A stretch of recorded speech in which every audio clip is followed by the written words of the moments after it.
안녕하세요. 최다운 변호사입니다. 국민참여재판 하면 무죄율이 높은 거야? 내 사건 국민참여재판 하면은 뭐 무죄로 나오나? 라는 부분에 대해서 또 궁금하실 것 같아서 말씀을 드려보도록 하겠습니다.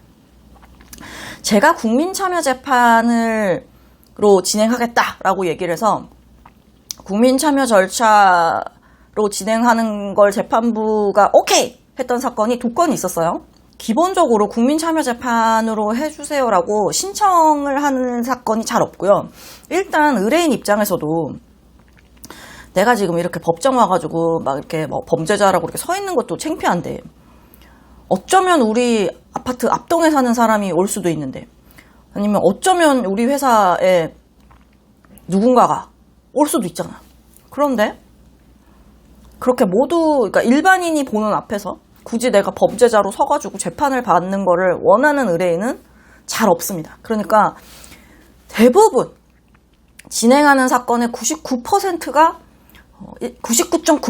일반 절차로 진행되기를 원하죠. 그런데 아주 특이한 경우, 이거 내가 봤을 때 판사가 판단하면 절대로 무죄 안 줄 것 같은데 국민참여재판을 하면 일반인들 입장에서 이것도 죄가 된다고? 라고 생각할 수 있겠다. 그러니까 국민참여재판으로 한번 해볼까? 싶은 사건들이 아주 간혹 있어요.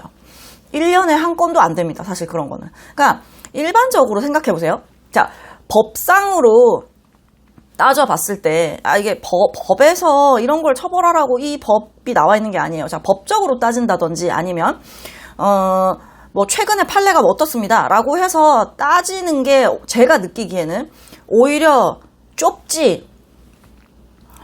일반인이 생각했을 때는 남이 남한테 피해를 끼쳤다 혹은 남이 나쁜 짓을 했다 그러면 다 저거 다 사형을 때려야지, 저걸 막 구속을 시켜야지, 벌금을 줬다고, 집행유예를 줬다고 이러면서 인터넷 댓글을 보세요. 자, 그게 여론이라고 생각을 해봐봐요. 웬만한 범죄 내가 봤을 땐 저거 처벌 안 되는데. 예를 들자면 자, 김호중의 사건, 최근 이슈니까. 김호중 사건 같은 거 음주운전으로 처벌이 안 된다. 저 보자마자 이랬거든요. 그랬더니, 우리 집에서도 막 난리가 난 거야. 막, 우리 집 식구들이, 아니, 이거 술 마시고 운전을 했는데, 음주운전 했는데, 그게 말이 되냐? 뭐, 이 나쁜 변호사야. 막, 날 보면서. 이건 약간 좀 오버를 했습니다만. 이런 변호사는 믿을 게 못 되지. 막 이런 식으로 막 얘기를 해서. 설명이 안 되는 거야. 이게 죄형 법정주의가 뭔지 모르는구만. 난 막 이렇게 생각을 했지. 그걸 보면서. 그래서 그렇듯이 일반인의 법감정이라는 게 말랑말랑하지 않아요. 자, 그렇죠. 여러분 생각해봐.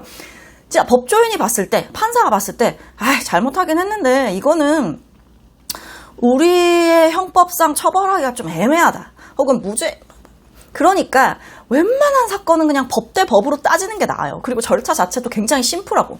자, 우리 의뢰인이 7번씩 평일에 재판하러 가고 싶을까요? 아니잖아. 자, 그러니까 한 번, 2번에 그냥 바로 끝내기를 바래요. 웬만하면 선고 때도 안 가고 싶어 하지. 막 그래서 이제 정식 재판 청구한 거에는 안 가셔도 돼요. 막 이렇게 안내를 하는데 한 번이라도 법정에 덜 가고 싶지. 내가 한 번이라도 더 가가지고 판사님 앞에 서가지고 막 이렇게 아니면은 일반 우리 동네 사람들 막 앉혀놓고 막 하고 싶겠냐고.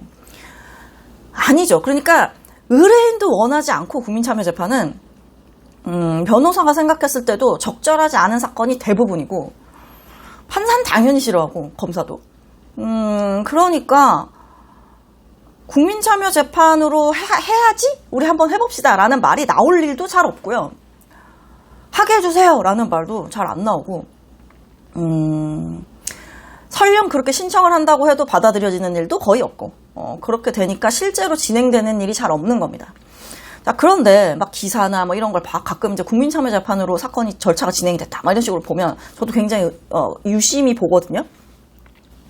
이런 건 어떤 혐의에서 어떤 주장을 해서 어떻게 한 거구나.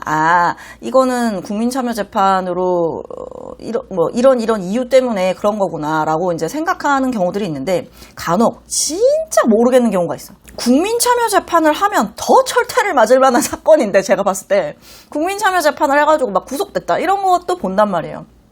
이해할 수가 없죠. 최근에 제가 봤던 기사는 뭐가 있냐면 강제추행, 길거리에서 무슨 강제추행했다고 막 무죄 주장을 하면서 국민참여재판을 했대요. 이거 어떻게 받아들여졌는지 모르겠는데 여튼.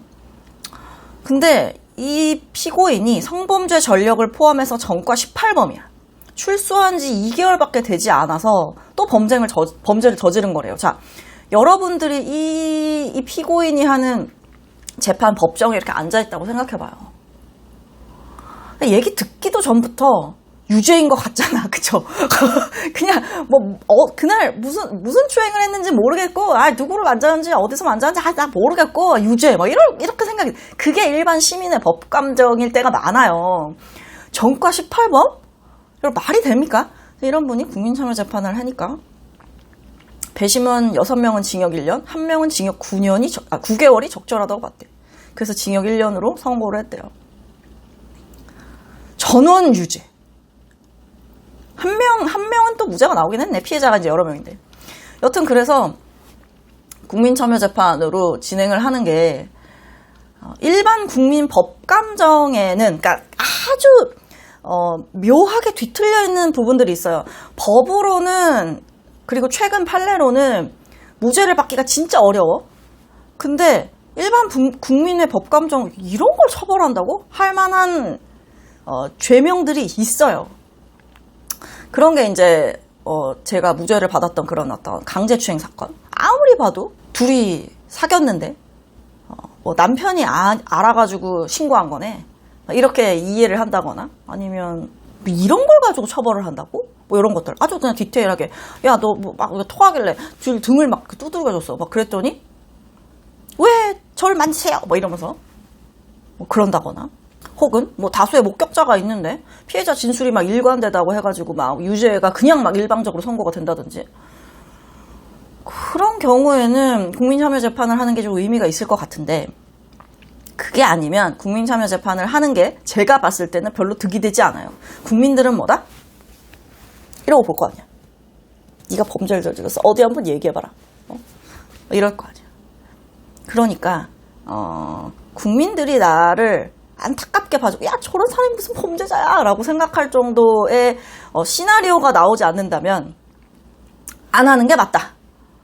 모두가 힘들다 그거 하면. 판사도 힘들고 검사도 힘들고 피해자도 막 나와야 되고 나도 힘들고 다 힘들다 라는 거를 고민을 하셔야 된다. 국민참여재판을 신청하기 전에.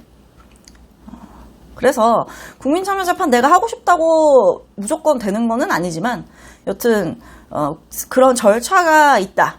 그리고 난 판사를 못 믿겠어. 막 이럴 수도 있잖아요.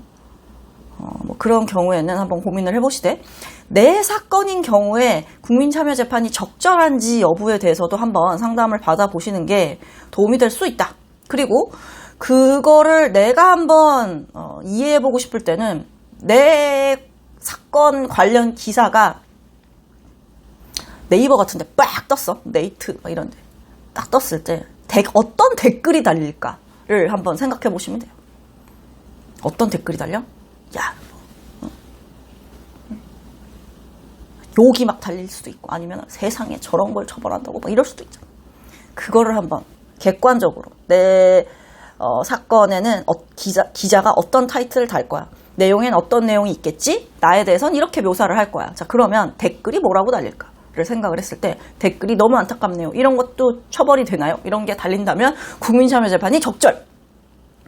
그렇지 않고 난리를 친다. 그러면 부적절. 이렇게 한번 고민을 해보셔라. 객관적으로 한번 살펴보셔라. 라는 조언 드립니다.